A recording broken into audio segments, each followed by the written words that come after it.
My name is Eleanor Morrison. I'm 36 years old, and I'm standing in front of a courthouse mirror, adjusting a burgundy cardigan I haven't worn since I was 7. Down the marble hallway behind me, my biological parents, Jeffrey and Teresa Morrison, are laughing with their attorney. Not quietly, not nervously, laughing the way people do when they think the ending is already written. They're here to sue me for $5.5 million. They don't recognize me. That's the first thing I notice. They don't see the little girl they abandoned. They don't see the child who counted to 1,000 on a cold steel bench in an airport baggage terminal. They see a judge in a tailored suit. They see money. They see something they believe belongs to them. The court clerk's voice echoes down the corridor. All rise for the Honorable Judge Eleanor Morrison. I watch their faces through the open courtroom doors as I walk past them. Jeffrey's smile collapses first.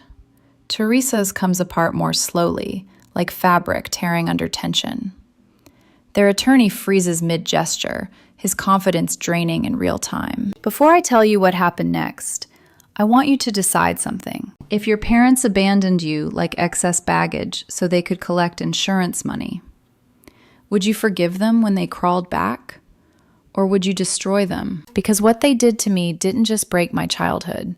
It taught me how to weaponize silence. It was September 1995, and Atlanta's Hartsfield-Jackson Airport was chaos given a heartbeat. Terminal B pulsed with movement, heels clicking, luggage wheels screaming, announcements bleeding into one another. Everything smelled like burnt coffee and jet fuel. People rushed past me with purpose, with destinations. I had none. I was 7 years old, drowning in a burgundy cardigan 3 sizes too big. The sleeves swallowed my hands. The hem brushed the dirty tile. I refused to take it off.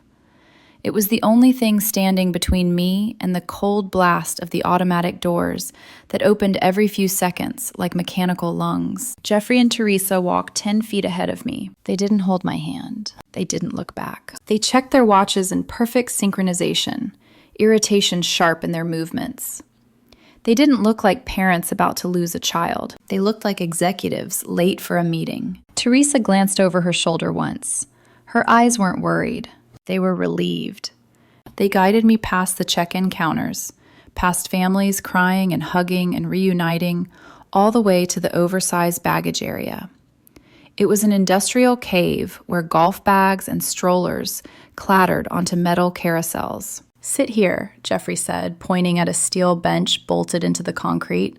"Guard our luggage." His voice had the finality of an order. "We need to handle the tickets," Teresa added, already looking toward the exit signs. "Don't move." "How long?" I asked. My voice barely made it over the machinery. "Count the suitcases," Teresa said. "Count to 1,000. We'll be back before you finish." I sat. I pulled the cardigan sleeves over my hands and started counting. 1 black duffel, 2 matching Samsonite cases, 3, a bicycle box wrapped in tape, 4, a guitar case in plastic. I counted to 100. I counted to 250. The crowd thinned, the carousel slowed. The noise softened into a steady hum. 500.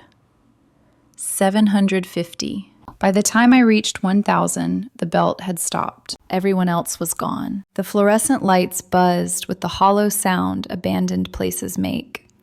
I sat there alone and understood something no 7-year-old should ever have to learn. They weren't delayed. They hadn't gotten lost. The expression on their faces when they walked away hadn't been panic. It had been relief. They left me at oversized baggage because that's exactly what I was to them. Too bulky, too expensive.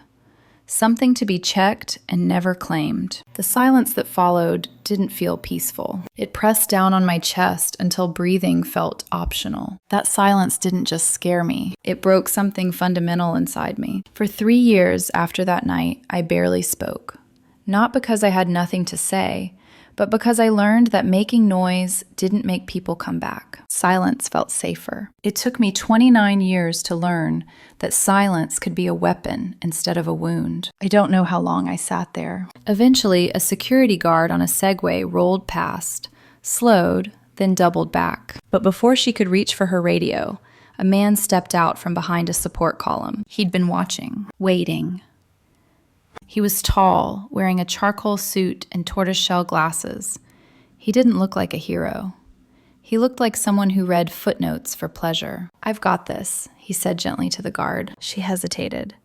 "Sir, protocol." "I'll stay with her," he said, calm, firm. He crouched in front of me, ignoring the filthy floor. He didn't touch me. He didn't crowd me. He just looked directly at my face. "My name is Thomas Hale," he said.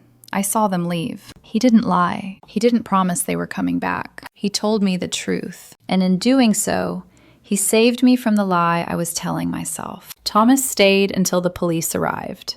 He stayed through foster placement paperwork. He stayed when everyone else disappeared, eventually. He stayed forever. Thomas didn't adopt me right away. People like to imagine rescues as clean, immediate things. Sign a form, take a child home, everything fixed. That isn't how it works. Not in real life. Not with children who've learned that adults disappear the moment you trust them. After the airport, I went into the system. Temporary placements. Beige rooms. Social workers who smiled too brightly and spoke too slowly, like grief made children stupid. I learned to nod, to say, "Yes, ma'am," to keep my thoughts folded neatly inside my chest where no one could take them away. For months, I barely spoke. Not because I couldn't, but because words felt dangerous. Words led to expectations. Expectations led to disappointment. Silence was safer. Silence didn't leave. Thomas visited anyway. Once a week at first. Always on the same day. Always at the same time. He never brought gifts. Never tried to bribe me into affection. He'd sit in the hard plastic chair across from me and talk like I was already a person worth listening to. He told me about books he was reading, about the weather, about the city, about nothing at all. Sometimes I didn't respond. He stayed anyway. That's how trust was built. Not through grand gestures, but through consistency so boring it felt unbreakable. After 6 months, he asked if I'd like to come live with him. Not forever. Not yet. Just to see. His townhouse smelled like old paper and coffee. It was small, cluttered, warm. There were no framed family photos, no signs that a child had ever lived there. But there was a bedroom already prepared. Neutral colors, clean sheets, a lamp that cast a soft glow instead of harsh light. He didn't ask me to call him Dad. He didn't ask me to love him. He asked me what cereal I liked. That was the moment I knew I was safe. Thomas Hale became my father, not by blood or paperwork, but by choice. Eventually, the paperwork followed. He taught literature at a community college, drove a 10-year-old sedan, wore the same coats year after year. If you met him on the street, you'd never guess he was anything other than quietly ordinary. That was intentional. Thomas believed that money was loud when it didn't need to be. He'd lived through the kind of wealth that made people ugly, and he'd chosen something else instead. He volunteered. He funded literacy programs anonymously. He paid medical bills for people who didn't know his name. And he raised me with one rule that mattered more than all the others. Power, he said once, isn't about what you can take. It's about what you can choose not to. I carried that sentence into every courtroom I ever entered. When Thomas died, it was a Thursday afternoon. No warning, no drama. Just a phone call in a quiet room where his absence felt louder than any siren. I wore the burgundy cardigan to the memorial. I hadn't meant to. It just happened, like muscle memory. Like grief reaching backward for the last place it felt understood. The service was small. Volunteers from the literacy program, former students, people whose lives he'd touched without ever asking for recognition. I sat in the front row and felt the old silence creeping back. Afterward came the will reading. I expected the townhouse, maybe a modest savings account, enough to be grateful for, not enough to change my life. Instead, the attorney slid a thick portfolio across the desk, page after page. Documents, investments, holdings. Thomas Hale hadn't just been a professor. He'd been an early investor. 4 pharmaceutical companies in the 1990s. Quiet stakes, long patience, no headlines. The final number sat at the bottom of the page like a held breath. $5,500,000. Exactly $100,000 for every year of his 55-year career. Every penny left to me. I didn't cry. I didn't smile. I felt exposed. Money does that. It shines a spotlight whether you want one or not. The news broke within 36 hours. Local judge Marshall Vaults. I hated the headline. Hated the way strangers now knew something deeply personal. Hated the way it felt like Thomas had been turned into a spectacle. It took 48 hours for them to find me. Not a phone call, not a letter. A process server. 7 a.m. Monday morning. Knocked once. Professional. Efficient. Fraudulent adoption. Estate misappropriation. Plaintiffs, Jeffrey and Teresa Morrison. They didn't ask how I was. They didn't ask if I was alive. They sued.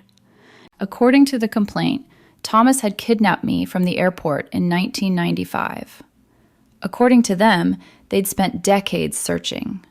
According to them, they were victims. They demanded the full inheritance, plus the townhouse, plus damages. They wanted everything.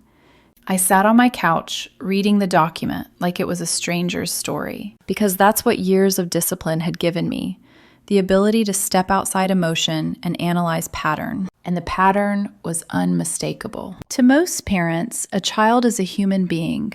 To Jeffrey and Teresa, I had always been a line item. At 7, I was a liability. At 36, I was an asset. They weren't back because they missed me. They were back because my value had matured. I didn't call them.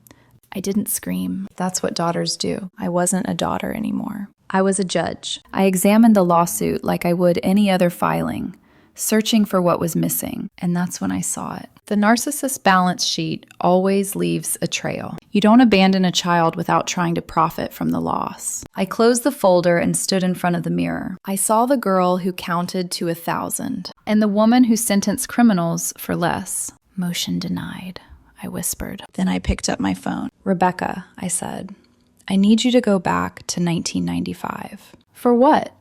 Everything. Because grifters don't change. If they were greedy enough to sue me now, they were greedy enough to sell me then. For 4 days, my dining room stopped being a place where I ate dinner. It became a war room. Legal pads stacked where plates used to go. Laptops open at every angle. Coffee going cold, untouched. Rebecca Lawson moved through the space like a bloodhound, sleeves rolled up, eyes sharp behind wire-frame glasses. Rebecca wasn't just a forensic accountant. She was relentless. She didn't ask why people committed fraud. She asked how, and more importantly, where the bodies were buried. Most people think the past disappears. It doesn't. It just gets filed away, waiting for someone stubborn enough to dig. We started with tax returns. Jeffrey and Teresa Morrison had lived modestly on paper. Middle-class income, no extraordinary earnings. But there were gaps, years where their lifestyle didn't match their reported income. Rebecca circled them in red. Money doesn't vanish, she said.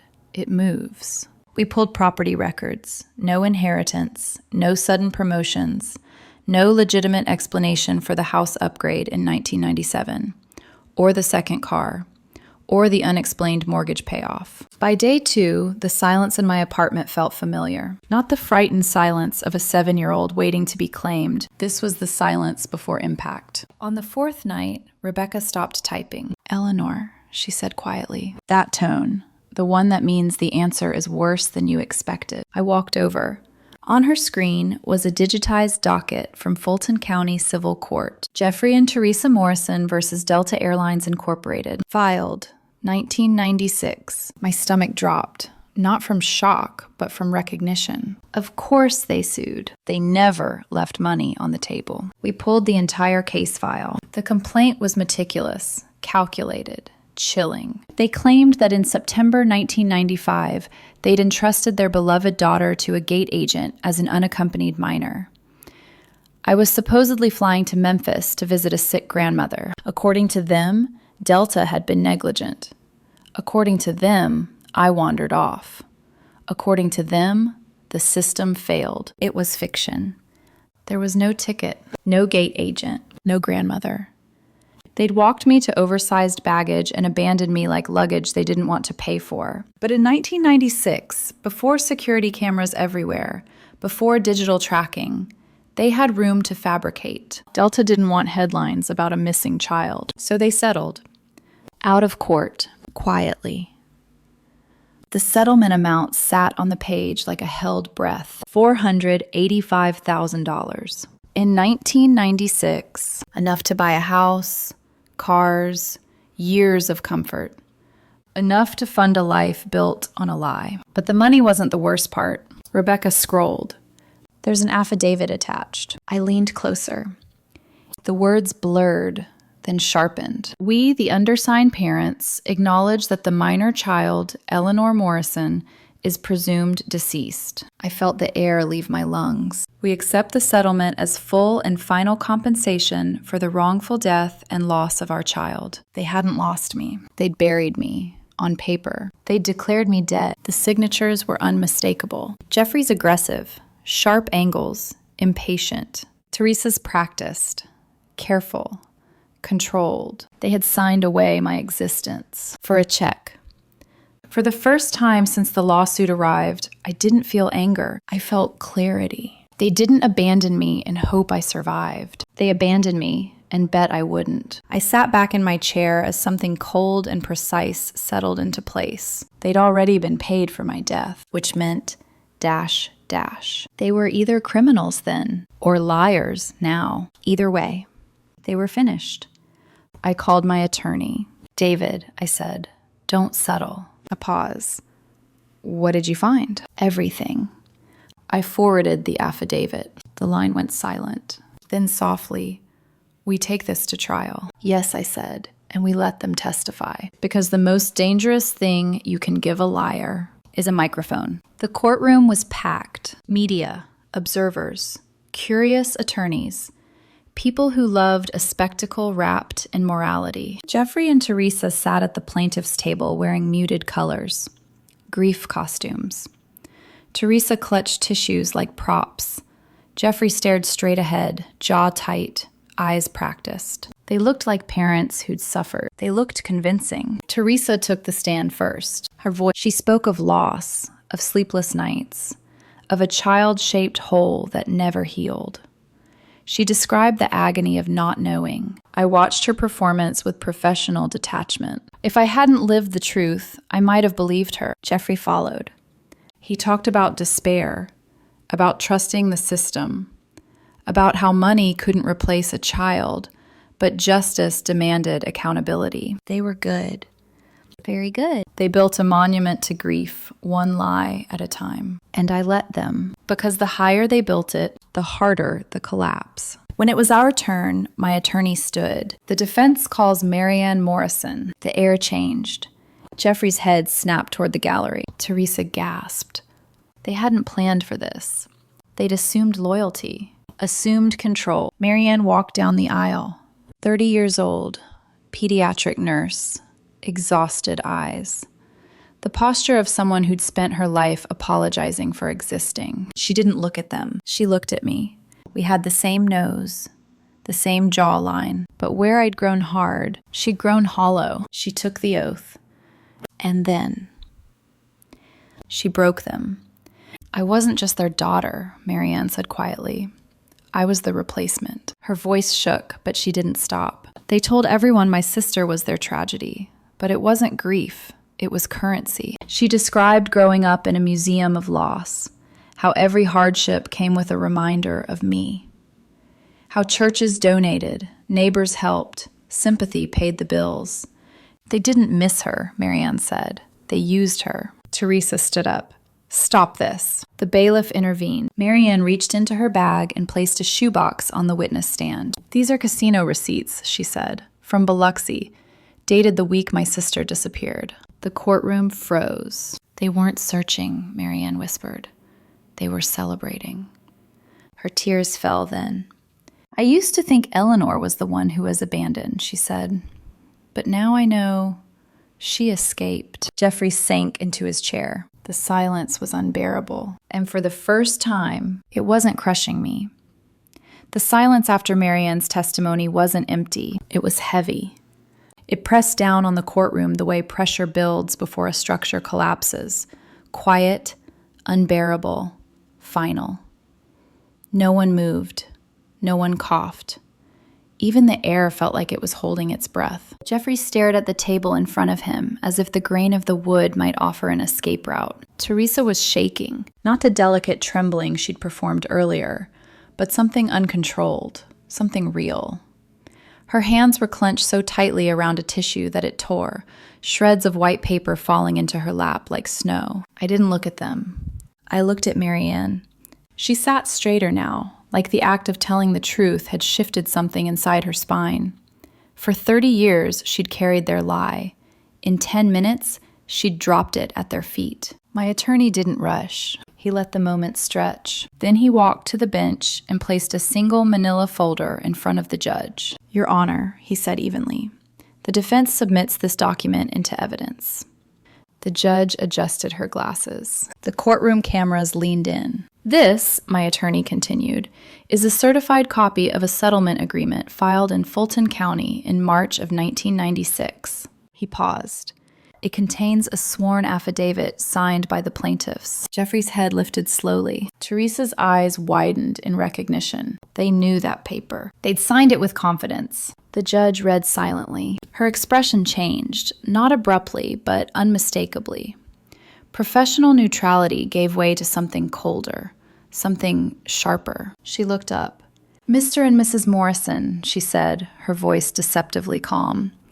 "You accepted a settlement of $485,000 from Delta Airlines for the wrongful death of your daughter." Teresa shook her head violently. "That's not—" "You signed a sworn statement declaring Eleanor Morrison presumed deceased," the judge continued. The room felt smaller. "Which means," the judge said slowly, "one of two things must be true." Jeffrey swallowed. "Either you committed insurance fraud and grand larceny in 1996, the judge said, or you are committing perjury before this court today." She leaned forward. "Which is it?" The trap snapped shut. If they claimed I'd been alive all along, they'd stolen $500,000. If they claimed I'd been dead, they had no standing to sue me, because ghosts don't inherit. Their attorney stood so abruptly, his chair tipped backward. He didn't say a word. He just began packing his briefcase. That sound, the soft scrape of documents being removed, was louder than any shout. I stood. I didn't ask permission. I didn't look at my attorney. I walked around the defense table and into the aisle, heels clicking against the marble floor. Each step felt deliberate, measured. Jeffrey and Teresa looked up at me, the way people look at something they thought was buried. "You sold me," I said. I didn't raise my voice. I used the same tone I used when sentencing violent offenders. Flat, final, unyielding. "You didn't just abandon me at the airport," I continued. "You liquidated me." Teresa reached for me. "Eleanor, please." "You declared me dead," I said, cutting her off. "So you could buy cars, so you could gamble, so you could live comfortably without a child slowing you down." Tears streamed down her face. It was the same performance she'd used on churches, on neighbors, on Marianne. "You were right," I said quietly. "The daughter you had died in Terminal B." I leaned closer. "But ghosts remember." The judge's gavel struck. "Case dismissed with prejudice," she said. "Bailiff, escort the plaintiffs into custody. This matter is referred to the district attorney for investigation into fraud and perjury." Jeffrey screamed as the officers took his arms. Teresa collapsed. I didn't watch. I turned my back on them, the way they'd turned their backs on me. The fallout was surgical. Indictments followed within weeks. Headlines shifted from curiosity to disgust. Churches cut ties. Neighbors demanded answers. They lost their house to legal fees. They lost their status. They lost both daughters. I didn't keep the money. Thomas hadn't given it to me to hoard. He'd given it to me to protect others. I created the Burgundy Foundation, legal advocacy for foster children aging out of the system.